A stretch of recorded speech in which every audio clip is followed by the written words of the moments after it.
Ya están conectados, ya los veo aquí. Claudio Flores, ¿cómo estás, Claudio? Muy buenos días. Buenos días, querido Mario. Un placer estar aquí contigo y con Rafael en la mesa de 11. En la mesa de las 11. Rafael, ¿cómo estás? Buenos días. Pues aquí estoy muy contento de compartir con ustedes esta mesa de 11. Muy bien. Oye, pues arrancamos.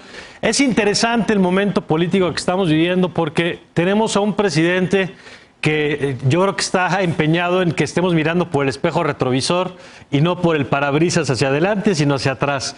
Y en la mirada hacia atrás están pasando temas interesantes, desde información del caso Ayotzinapa y luego dos detenciones o dos posibles extradiciones relevantes.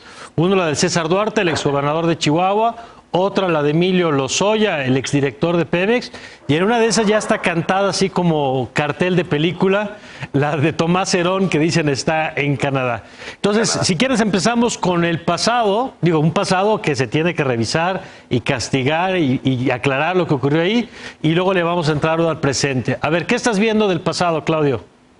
Mira, en el pasado, Mario, el presidente ha sido muy bueno en general para conectar con estas narrativas que tienen que ver con la justicia, digamos, porque se ha ido hasta pedirle, digamos, disculpas a la corona española por la conquista. Es decir, que es un presidente que retoma mucho la historia para construir su narrativa. Sabemos que desde el tema de la 4T está queriendo colocar su gobierno en un eje histórico, ser un capítulo más, digamos, de la historia de México, y en ese sentido está haciendo hacia atrás una mirada muy, digamos, funcional para su comunicación, y está logrando traer estos elementos del pasado, elementos como Ayotzinapa, que es una herida en nuestro país, una herida para los mexicanos, y lo retoma para, digamos, convertirlo en parte de su narrativa. Entonces se está utilizando, me parece, Mario, muy bien estos elementos del pasado que son significativos para amplias capas de la sociedad, para muchas de las personas. Es relevante hablar de estos temas, aunque pareciera que estamos distraídos viendo el pasado en vez de concentrarnos en enfrentar el futuro, como bien indica. Ahora, son temas, Rafael, de los que puede haber mucha hebra. Lo platicábamos en la semana, por ejemplo, con Eduardo Bojorquez, todo lo que tiene que ver con el caso de Brecht y el asunto del exdirector de Pemex, que además fue coordinador de la campaña de Peña antes de ser presidente, el caso de Duarte, en donde más las investigaciones están involucradas, sí con desvío de recursos, pero parece que desvío de recursos para campañas electorales del PRI. Es decir, el banquete está servido como para tener un buen rato recordándonos pues muchos de las fallas de la corrupción, de los errores del pasado. Pues sí, mira, yo creo que lo que debe sorprendernos y también se debe reconocer como un mérito político y de administración de la actividad presidencial es que estos dos ejemplos mayores de la corrupción, estas dos piezas mayores en la cacería de corruptos, tienen vinculación con procesos electorales en tiempos electorales. Porque no nos olvidemos de una cosa: hoy el presidente de la República está metido hasta el cuello en las elecciones del año próximo. ¿De qué manera se comprueba que está metido hasta el cuello?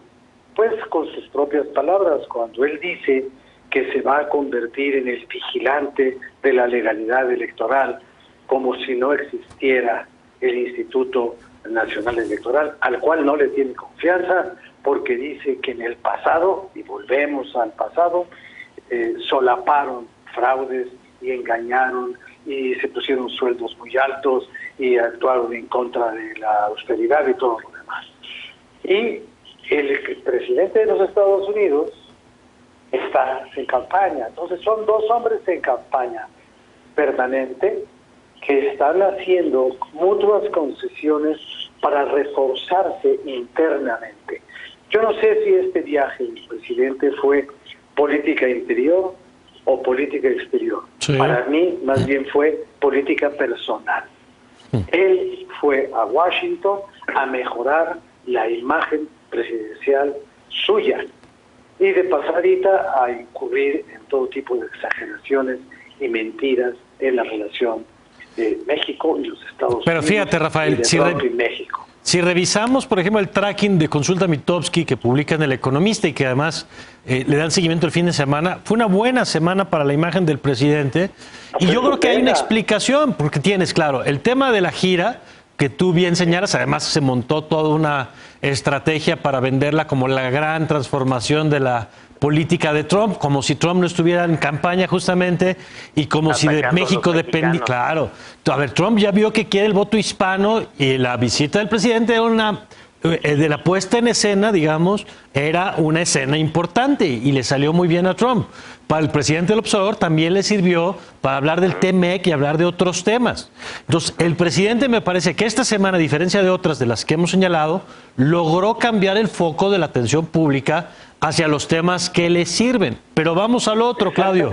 A ver, está el tema de la pandemia, en donde esta semana recibimos quizá dos de los regaños más fuertes de la OMS, de la Organización Mundial de la Salud y de la Organización Panamericana de la Salud, y tienes cifras récord el número de contagios, y bueno, tienes hasta el doctor López-Gatell usando cubrebocas ya en lo inesperado, digamos, que revela, creo que, pues de que hay que hacer algo diferente. A ver, Claudio.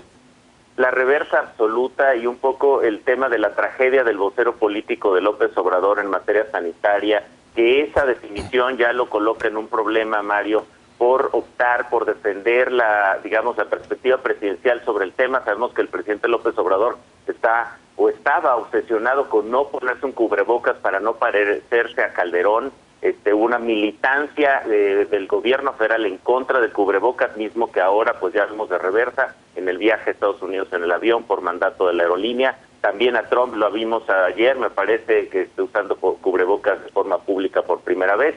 Entonces lo que estamos viendo me parece es que vamos a ver el truene del fusible, ese fusible que es Hugo López-Gatell, Mario, me parece que se colocó ahí justo con esa función, hacer lo que quiera el presidente en materia sanitaria, justificarlo con una figura, digamos, científica, y lo malo es que pues está teniendo pésimas consecuencias en la vida de los mexicanos. A mí me parece trágico que pues prácticamente 35,000 muertos en lo que va de la pandemia, pues ilustra claramente a un vocero perdido, un vocero que ha estado obsesionado por repartir culpas. Ya dijo que el virus lo trajeron los ricos, que los muertos se vea que comemos mal los mexicanos, ya le está echando la culpa a los gobernadores. Lo que sabemos es que él no se está haciendo responsable, y me parece que las declaraciones de ayer ilustran con toda contundencia que tenemos un vocero que ya está emproblemado, que ya se nota incluso en su comunicación tenso, y pues ya crecen las voces en redes sociales, Mario, respecto a exigirle la renuncia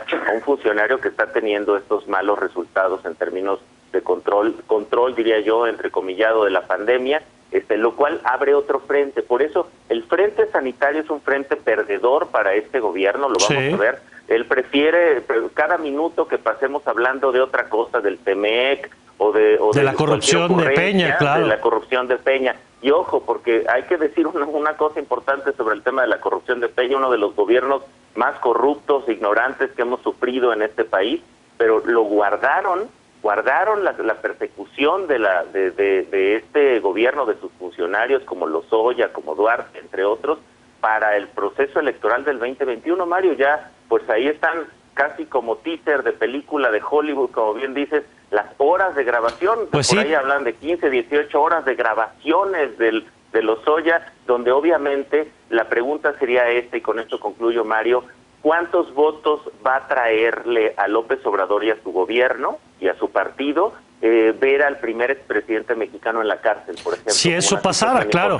Ahora, ¿no? Yo diría, y que eso hay que ver, porque la opinión pública va cambiando muy rápido, la agenda pública va cambiando muy rápido, sí, y los temas económicos también están, claro. Se ve tejida entre aprobación y desaprobación. Y aunque falta menos de un año, en términos de opinión pública, es muchísimo para una elección, y habrá que ver cómo lo va administrando, Rafael. ¿Creen que ya perdieron la mayoría, pues, Mario? No, esto le falta todavía mucho. Claro, Rafael. Mira, yo lo que veo en esto es que hay una frase del presidente de la República que dice que para limpiar el país de la corrupción hay que limpiarlo como las escaleras y barrerlo de arriba para abajo. Pero las investigaciones policiales se hacen al revés, de abajo para arriba. Entonces estamos viendo cómo sube el peso de la presa. Se empieza siempre cazando lagartijitas, pequeños burócratas que transgredieron normas menores, y de ahí se va subiendo, de los secretarios se va subiendo a los... Entonces, este caso de ahora, estos dos, porque el de Tomás Herón no tiene nada que ver con la corrupción económica ni con la transferencia de dinero público a campañas electorales. Lo de Tomás Herón es consecuencia de otras cosas, que si da tiempo les podemos comentar. Pero en este caso, hay mucho parque almacenado. Aquí, en esta administración del presidente, que tanto respeta a los héroes de la patria, al único héroe que no va a invitar nunca es a Pedro María Anaya, porque a él nunca se le va a acabar el parque. Y si algún día lo necesita, para las elecciones, para más adelante, no para estas intermedias que según yo ya las tiene ganadas. No, para la próxima, por lo que llamaban antes la grande, para ir con doña Leonor, que así le decían, a la silla. Si lo necesita, le puede meter un proceso a Enrique Peña y con eso se cubre de gloria, así se cumpla el posible o el creíble pacto que ellos hayan tenido cuando cambió el gobierno. Pues sí, Claudio, tú querías hacer un apunte final. Un apunte final nada más. Esta semana estemos muy pendientes, mi querido Mario, Rafael, de la elección de los 4 nuevos consejeros, 2 consejeras, 2 consejeros nuevos del Instituto Nacional Electoral. Hay que poner la mirada en esa elección porque esos 4 consejeros van a tomar decisiones sobre el tema político electoral los siguientes 2 sexenios, 12 años. Entonces, hay muchas pulsiones por meter la mano ahí por parte de Morena, a cargo del diputado Sergio Gutiérrez Luna. Hay una gran intención de cooptar al Instituto Nacional Electoral y convertirlo, como lo hicieron con la Comisión Nacional de Derechos Humanos, mi querido Mario, Rafael, en un perrito faldero del presidente. Pues sí, es mucho lo que se juega ahí. Vamos a ver cómo se lleva. Gracias, Claudio. Gracias. Buen domingo. Rafael. Y una última cosa que yo quisiera comentar relacionada con el viaje a los Estados Unidos. Nos ha dicho el presidente en su mensaje sábado, por si no fuera suficiente con las mañaneras, ahora tenemos los mensajes de fin de semana. Él dice que lo cortés no quita lo valiente. Y yo diría, sí, pero también lo cortés no quita lo Cuauhtémoc. Gracias, Rafael. Gracias.